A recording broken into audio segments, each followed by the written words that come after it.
Welcome to the Founders Lounge, where business meets bullshit and everything in between.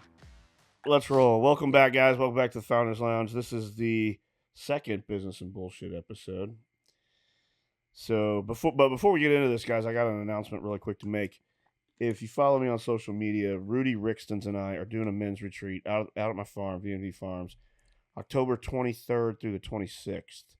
So, guys, if you are even half-ass interested in this, I would sign up now. We have a limited amount of space for this. This is going to be very cool. You attended the one back in February. It's great.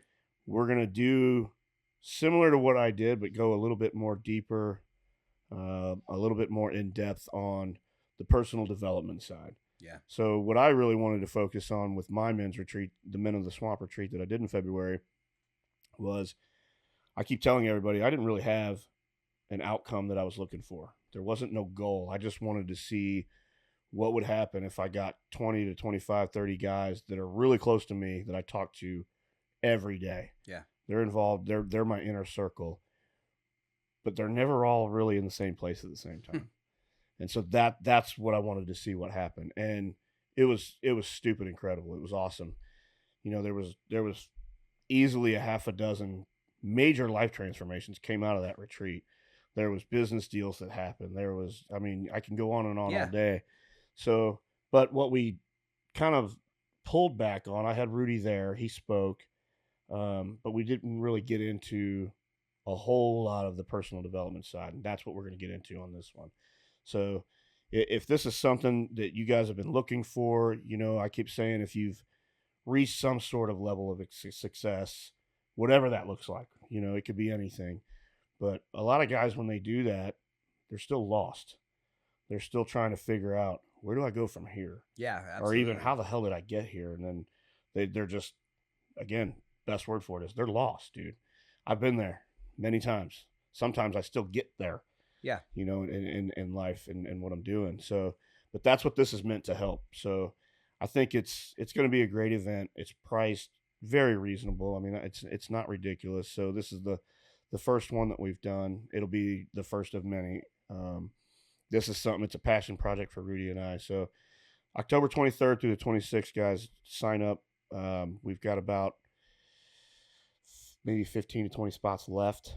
So it's filling up fast. Guys are coming in quick. So, all right, and I can attest real quick. You know, I went to the first one when Don was still, he had this beautiful idea, but he wasn't quite sure, as he said, what the outcome would be, but he knew he wanted to do it. And I just very quickly, guys, two things that I learned, and I can pretty much guarantee it won't be what you expect, and you'll walk away a changed person.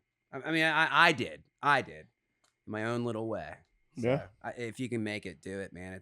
It'll be worth your time, I promise you, and you'll make a ton of good friendships. So, all right, let's get into Founders Roundup. All right, let's do it. You know, baby. the way I explained this, the last one of these episodes that we did was just keeping up with current events, what's going on in the business space. You know, I watch the food world quite a bit. Obviously, yeah, it's the world that I'm in. I'm sure you pay attention to more of the marketing side of things, but you know, this is just where we're going to pick a topic and bullshit about it real quick. And the one thing that I saw that I wanted to talk about today is Quiznos. I'm a sandwich guy, man. They were and when I saw it, I was like super excited. I'm like, Quiznos. Yeah. They were really big in St. Louis where we came from for a little while, but apparently they're back. Thank God. They're going under another rebrand. You know, they've got a new CEO, Neil Patel, who was with Church's Chicken. And at one time, they had 5,000 locations. They're down to, I think, 233 is what the article told me. 144 in the U.S., 89 in Canada. I don't know, man. I'm curious. I like to see these older brands when they go through this rebrand. It's fun to watch. Denny's did it.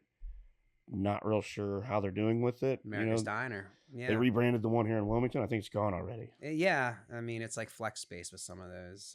They're there, and then the Quiznos, I didn't know that until I saw when we were going back and forth on notes. And it was, I mean, it was the oven, right? We've probably talked. I mean, that revolutionized watching your sandwich go through there. Like just sitting there like an idiot. And I was fascinated. And I remember I used to get on the road all the time. There was one in between here and Charlotte that I used to hit up. Dude, I'll die on this hill. To this day, they still have the best bread. Their bread, and then they also, at least for me, were the first to introduce. I think it was a brisket. It was like a really good, oh yeah, right, and it like was the texture of a brisket. It wasn't. No offense to other sandwich shops, particularly chains. It wasn't Oscar Mayer. It was like, this tastes like a brisket. Well, you know what killed them? They got sued by all of their franchisees for price gouging. Oh, is that? See, I wondered Yeah. why, because they were like on the uptick, and everyone says it was the oven, and then other shops, other chains started introducing hot bread ovens and Yeah. killer I don't know, sandwich, man. Let's see. What do you We got? get one back here. Mine, it's like you said, you're gonna be looking more at the restaurant and hospitality industry. It's just where you live. I live in marketing and branding, so I'm always looking at what brands are doing, new and old. But whenever I see an old brand, we recently had one. It's gonna be outdated by the time this thing with Cracker Barrel make a really stupid move. Whenever I see an old brand start to switch things, shit. yeah, I'm not gonna get into Cracker Barrel because I feel like by the time this airs, everyone's gonna be sick of hearing about it. But you come to your own conclusions, guys. But talk about a knee-jerk reaction move to get it to where it didn't need to be. Anyway, Nike is now, and this is a fairly fresh campaign based on what I've seen. I don't know if it's live yet or if it will be live, but they're screwing with the tagline, "Just do it." And it's designed, I know what it's, you know it too. It's designed because somewhere in the sales and marketing ops teams, they said we need to reach a younger generation and Gen Z. So we're going to take core principles of our brand and really start screwing with them, like Cracker Barrel did with the old man in the poor barrel. They booted his ass off a cliff, and then they brought him back, polished him up, and he's good to go now. But Nike is now going to be from "Just Do It." At least they're messing with the campaign. They're going to change that to "Why Do It?" And the reason is because they're realizing the younger generation thinks and processes a little bit more into why should I do something? Why would I do something? What's the outcome? So it's from like an athletic brand that went from get out and run to get out and ruminate. Why run? What's the deeper theory behind running? Dude, I don't know, but I think it's stupid. I think the minute you start to lose your identity trying to chase immediate demographic trends, you're like losing a core brand principle. Dude, I kind of lost it with Nike over the whole a lot of people, Colin Kaepernick thing, and everyone switched to Under Armour, and yeah. When those brands get into politics, dude, I'm done with them. I don't fuck with it no more. A lot of them made a series. I mean, Nike made. I'm not a fan of their shoes. Their shoes are horrible. The shoes are. Their clothes are terrible. Like I'm just not a fan anymore. I don't know. I bought a pair. This is the dumbest damn idea I think I've ever heard of. So they're floating. Like, just do it. That's been a cultural thing for how long? Decades. It's worked for them. I mean, that's the one part. That's the one pillar of the identity system you probably wouldn't touch. But they're dealing with, as they said in some of the reports, a more anxious generation questioning why. So why do it? Why do it, Nike? I'm not going to do it. I'm going to put my shoes on and sit and think about it. Yeah. Anyway, man, I got a kick out of it, but hey, man, you do what you got to do as a brand just to stay afloat and be relevant, I guess. That's a big insane move. Big, bold move. All right, pop culture bullshit. This was fun last week. I had a good time with this one. Celebrity side hustle. Who'd you do last one was Travis Barker. Travis Barker. And there's another one he's doing now. He's endorsing her. I'm not even going to get into it because I can't do Travis Barker twice. I mean, his friggin' name, what's he just slutting it out everywhere? That dude doesn't need the money. There's a lot of them that do that. Yeah, well, so this one isn't, I was thinking there's quite a few. It's interesting. A lot of them are getting into the health and beauty line. Like that was the Travis Barker one. But this is more of an endorsement hybrid product of a celebrity, and it's Post Malone has an Oreo cookie out. I don't know anything about Post Malone other than face tattoos. I've heard a few of his songs. I don't know what the hell him and Oreos have in common. So he's got like his own line? Would it make you buy the Oreo more? It's a full-on Or is it just a celebrity endorsement? No, it's not an endorsement. I should correct that. Thank you. It's more than an endorsement. The packaging is designed to Post Malone style. The cookie's designed to Post Malone style. It says Post Oreo and then Post on the cookie. The fact that Oreo even I guess there's money in it. But why? Why? I mean, there's a lot of companies that do that now, especially in the supplement world where they'll get a licensing deal with like, I don't know, man, like Fruit Loops cereal or like the biggest one that I've seen is Little Debbie. Okay. They'll have like different flavors of their of Little Debbie snacks, and they'll flavor their shit after a person? After the flavor of like Little Debbie snacks. That's different to me. That's like what your mashup. But that's what this is. But so it's like, a post. It's a well, not really. I guess because you can't taste. I don't want to taste Post Malone. Right. Ever. Right. Clear the record. Kind of the direction that they're going. Yeah, no, mashups. I love those things. But like Guy Fieri has a one of the. I could be wrong. So when you guys Google this, take this with a grain of salt. But it has something to do with Guy Fieri, and it has something to do with a lip balm company or something, where it's like a spicy, flavor. I don't know. I just saw it when I was doing my. I was like, what the? Maybe it's tahini. Can you imagine putting tahini on? That'd be awesome. Tahini's doing a lot of. I've seen. I want to say it was with Dorito or something. Frito Lay. Tahini. I love that shit. Right, dude. There's like good mashups. That stuff is like my kids. It's like we're drug cartels in our house with tahini, and we buy more than we even use. Yeah, dude. I don't know, man. Like I get the whole. I love the Little Debbie ice creams. Like they're doing a lot of mix ups and mashups. But I don't know. Post Malone, a pop star. It used to be Wheaties, right? Like Wheaties made sense. Athlete on the box. I want to be in a box of Wheaties. Do they still do that? I don't know, dude. If they don't, they should. I don't. Wheaties, if you're listening, if anyone at C-Suite Wheaties is listening, bring back. They have to. I mean, Patrick Mahomes or something. I'm sure they do. I just don't pay attention to it. I don't either. But it's where I live, so. All right, viral social media memes. I've recently started getting lost in TikTok. I never used TikTok forever. Right. But, I'm trying to expand my horizons and shit. So I don't post a lot on TikTok, but I do get on there and I see what's going on there. And it's just like anything else, man. You Google or you look something up, or it'll follow your watch time, and then if you watch a video all the way through, it'll show you like 10,000 different ones like that. Well, most dudes like me, like you, our age, their algorithm's going to be cool shit, tits, ass, shit like that. Kittens. Mine is like DIY grass cutting and dogs. There's nothing wrong with that, dude. Dude, I can watch these, and the one that I'm talking about is animals that they put voiceovers over them. Yeah. Bro, those are so fucking funny. Like, I'm like, why can't more social media be like this than all the other bullshit that's on there, like politics and all this other trash that you see on social media? Let's just have more lighter stuff. Lawn cutting videos and dog videos. You know what I mean? You're into the baby thing. What was the one with the baby and the voices and like? Oh yeah, or no, real people with baby voices. The AI videos. Those were fucking stupid. Those were so. What's crazy, awesome. Dude? Like, you're good at like you're more present on social than I am. I think everyone who's following us can clearly see that. So you're ahead of the trends on it, man. That trend, that you showed it to me, and then within a month, it's done. Yeah. So I just can't keep up, man. That's typically how it goes. Yeah. All right. Mine was strange news. Is kind of. Did I jump one? Yeah. No, we're good. Mine was strange news. Things that are weird that are kind of going on. And again, I'm always gonna gravitate just towards brands doing weird stuff. So there's this company. They're selling these in the Netherlands now, and it's called Rewind Snacks. And they have it's like a chip or a corn chip that's flavored like licking a 9-volt battery. What? Dude, this blew my mind because I was like, there's, we do our research to bring some good stuff here. And I was like, this was the one that jumped out. Yeah. So they're trying to tap into the nostalgia of 90s, our generation of licking batteries. So they released this corn chip. No joke. You can look it up. It's called Rewind. Let me see. Just make sure. Rewind Snacks, 9-volt battery flavored corn chips. That's all you got to type. They put like an ingredient base of citric acid, baking soda, and mineral salts to make it feel like you're licking.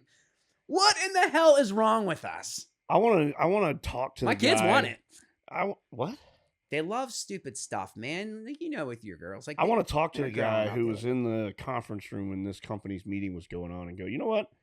You know what a cool flavor would be? A 9-volt battery. Well, he made it on Founders Lounge. Free public. 9-volt. I mean, I am kind of curious. I'd like to taste They're not available in the States yet. I think they will be. I'm telling you, we're starting to see like crossover with like, I'm blown away by all the flavored bugs now that are available at candy stores.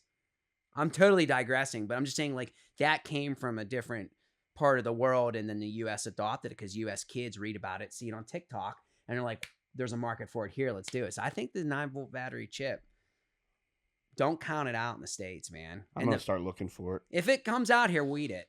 We'll eat it right here on the show. All right, this week's Barbenheimer mashup. I was trying to think, what one did I do? Oh, the Zen one, Mountain Dew and Zen. Yeah, that's disgusting. So this week's Barbenheimer mashup, I thought about this. This is going to make you laugh. All-American Roughneck, the clothing brand. My buddy Seth Feroci. All-American Roughneck and Victoria's Secret. You can't get two polar opposites. Yeah. Like, I can just see, and those guys over at Axe and Sledge and AAR, they are some of the best marketers, man. They are funny son of a bitches. The shit they come out with is just like, I can't believe you just did that, but it's funny as shit. There's a market for that, I bet. Dude, the thought of those dudes doing a Victoria's Secret like kind of mashup is like, I would pay to see that. That would be stupid funny. I guarantee you there's a market for it. No, I mean, you should pitch it. I'm 100% serious. I'm gonna text him and make sure. Yeah, you need to text him. We won't get too far down that rabbit hole, but Victoria's Secret's big thing was always like pitching the, I don't want to say elite, but kind of like get a little rough in there. There's a market where guys would want to see their partner dressed in all. I mean, think about flannel colored lingerie. I'm telling you, there's a market for it. I guarantee. You know what I mean? Like, yeah. Anyway. Yeah. All right. Let's jump into the founders' hot takes, bud. Lay it on me. So what this is, just as a recap, because this is only our second one, we go back and forth. Don's taking this one, but it's just a general rant, man. Just kind of a bold take in the entrepreneurial world. What's something that you're seeing take place I'm trying to phrase this right. What's something that you're seeing take place in the business world that you just give a shout out to, kind of like, hey man, it's getting annoying, or you just need to know? What's your bold take on? Man, one of the ones that's kind of frustrating me now. Won't get into why, it's a long ass story, but I think too many people are wanting all of their risk mitigated before they take a risk, or before they jump into, whether it's starting a business or jumping into a new, executive leadership role. We've dealt with that here recently in the past few months on the Clean Eat side with executive hires and negotiating those contracts. These guys want all of their risk mitigated. Do you want to name some names? No, I'm not going to do that. I'm joking. But I mean, I've also talked to people who have come to me and asked me about, hey, I've got this idea. I want to start a business, but I'm scared of XYZ. I get a steady paycheck every 2 weeks. I have health insurance. I have 401k. I've got kids on the weekends, whatever the case may be. You know what I mean? And I'm always like, look, it's a risk. You're going to have to fucking take it. Otherwise, don't do it. There's risk getting fired from your job. So, yeah. And then on the executive side, I think we talked about this in a previous episode. What I'm starting to see now in my world, I'm sure it happens in every other role. We talked about it when Jonathan was here as a guest. These guys, they're wanting the world given to them on a plate without being held accountable to any results up front. Mm-hmm. It's my biggest pet peeve with, the C-suite executive pool of hires, right now, trying to do it. You've got to give them the world up front and promise them everything to get them to, commit, and without even, having them guarantee results. Yeah. You know what I mean? Like, yeah, I mean, it's just infuriating to me that, people are they want to do big things without having any risk behind it. It just doesn't work that fucking well. No, it doesn't. And I hear you. We've done small equity deals where we can't even qualify for the option until we've delivered a pretty significant amount of good faith toll system strategies. Sure. Yeah, so you're right. And so when you're on that side, like you're saying, of that equation, and you have people come to you saying, well, I want a signing bonus, that's hard to digest. Yeah. And it's because you're right. That kind of thinking is getting louder and louder in franchising. It's everywhere, man. It's everywhere. And I don't want to say it's not everywhere. It's corporate too, but corporate, you probably have a little more mechanism control of that, because in franchise, I mean, a lot of reasons we could digress to, but, all right, brother. Yeah, that's a good one. I think we can relate. All right, founders fast take. This is puts the bullshit in business and bullshit. This is where we go, and I'm gonna go in and just ask you a few quick questions, man, and just want to get your thoughts on a few things. Let's do first one. What is the biggest misconception about franchising in your head? Holy shit. How much time we got for this? yeah, it's a fast take. Keep it within 5 minutes. I mean, there's a ton, but the biggest one right now that I see happening, and I see it from the jump. So I see it from a candidate who's either with a broker network or with an FSO or whatever. But there is this perception that the franchisee is the customer to the franchisor. And it is completely 1000% fucking false. It's marketed that way, it's pitched that way, and it is not that way. The franchisee is not your customer if you are a franchisor. It's just not a fact. They are a partner. You are a business partner, hence the term franchise partner. The only customer in that whole equation is your customers that come into your business. And I think what tends to happen, and we're working on this right now, which is what spurred me to answer it this way.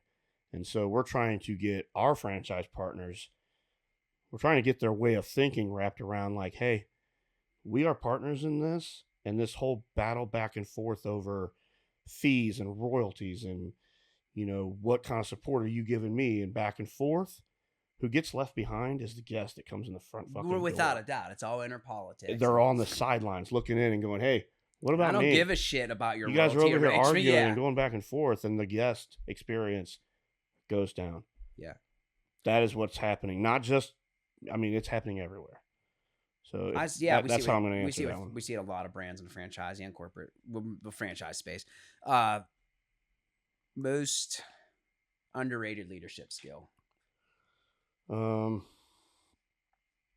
would say the ability to have hard conversations. And so what I mean by that is what I see a lot of people in leadership positions right now is kind of pussyfooting around, I'll call it, with people on their team and holding them accountable and having hard conversations of, hey, you're not getting the job done. Here's where you're going wrong, or this is what you need to work on, or insert any example. Those conversations are hard to have. Mm-hmm. For me still.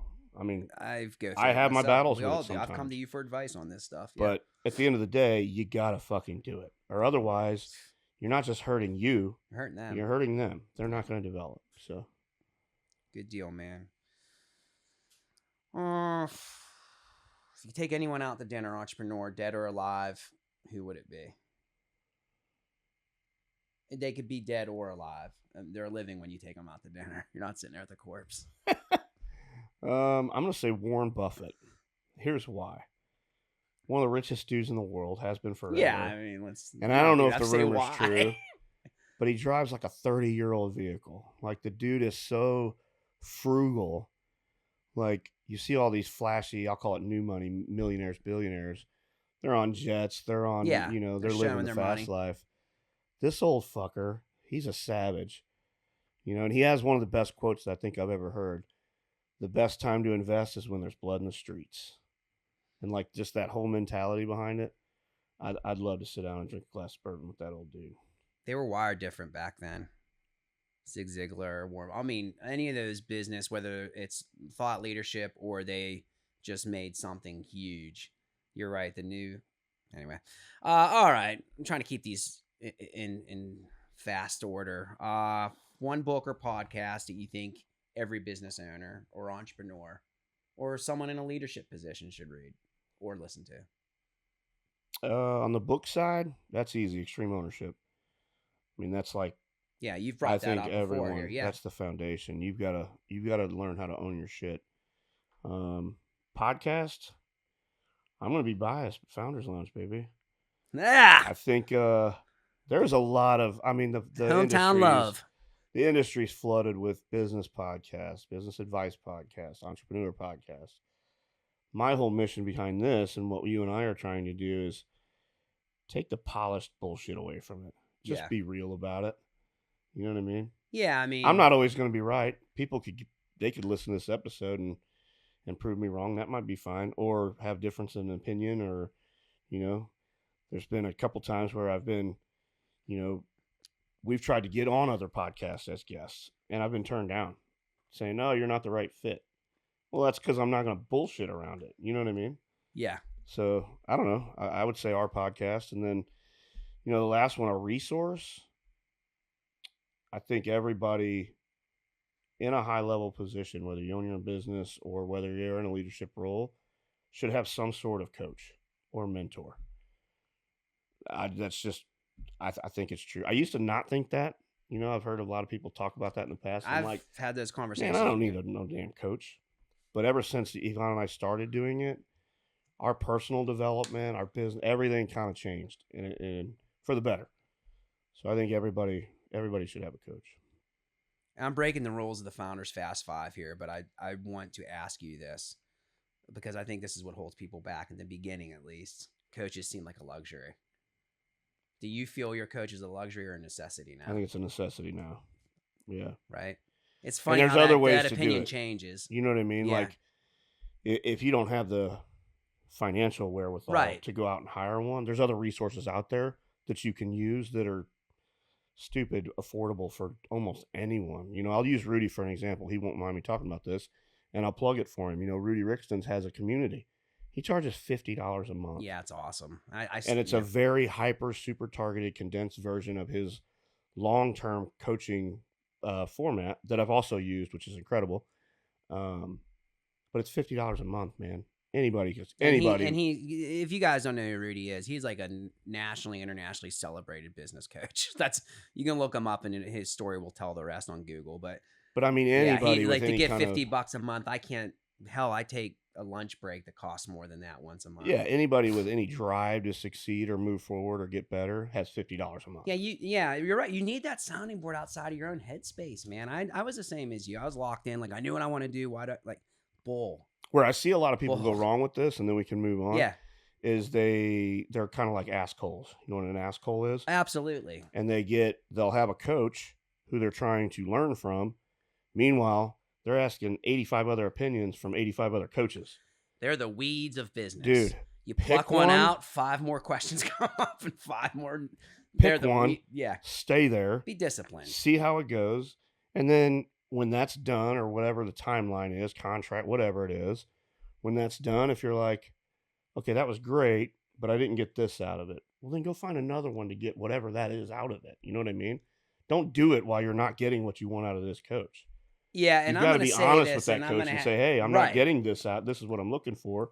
Can you help me with this? If the answer is no, then move on. Part of coaching is discipline. And listen, I'm sure I've been an asshole in the past, but I've learned because it doesn't show intelligence. It shows lack of discipline. Correct. No one in the room, when the asshole is at it, respects the person as much as the asshole respects themselves. So coaching, I'm telling you, all right, let's get back at it. It's supposed to be fast. We went off a little bit there, but it was worth it. If you weren't doing business and you have multiple businesses, what would you be doing? It's got to be something in the trades. I mean, that's where you'd be back in. I don't know. Never say never. Yeah. But I would never want to put my tool belt back on. I'm 46 years old, man. That's a young man's game, but I still love it. There's days where I miss it, man. Like, we've got Emily, our event coordinator out at the farm. She lives there. She rents a house there that we have. It's a rental house on the farm, and it needs a new deck right now. Yeah. It needs a new deck. And I'm like chomping at the bit. I just don't have the time, right? Like I don't have the bandwidth and the time. But there ain't nothing more that I would love to go out there and like if you weren't even depending on it for income, woodwork and stuff like that, where you craftsmanship. Yeah, I've thought about that here recently too, but I'm just not a half-assed kind of guy. Yeah. And that equipment is stupid expensive. Yeah. So I don't want to go out and buy a bunch of woodworking equipment just to tinker. Yeah, it would be a side hobby. You know what I mean? But I got enough, that out there for me is my heavy equipment. There's nothing more peaceful for me than to get on a machine and. Oh, don't say it, man. That's going to be another Fast Five in the future. I've already got what's your happy place. Oh, all right. Well, there's your teaser, guys. Yeah, mine would probably be author. Want to write a book? Teaching. Oh, yeah, that's what I've always wanted to be, an author, but you got to make money before you start following the dreams. Yvonne and I were talking about that the other day. We really want to write a book and tell our story. Man, because some of the shit we did. Yeah, you guys have a lot to tell. It's crazy that a lot of people don't know. Even our franchisees, we haven't told them a lot of stories that would make them sit back in their chair. But yeah, it's a commitment, and it's a time suck, and we don't want to half-ass it. So we're just gonna kind of sit back when time's right. Yeah, it's got to feel right. All right, brother, we did it, man. I think this one went pretty smooth. Yeah. All right, guys. If you laughed, learned, or left angry, we did our job. Till next time. See you guys.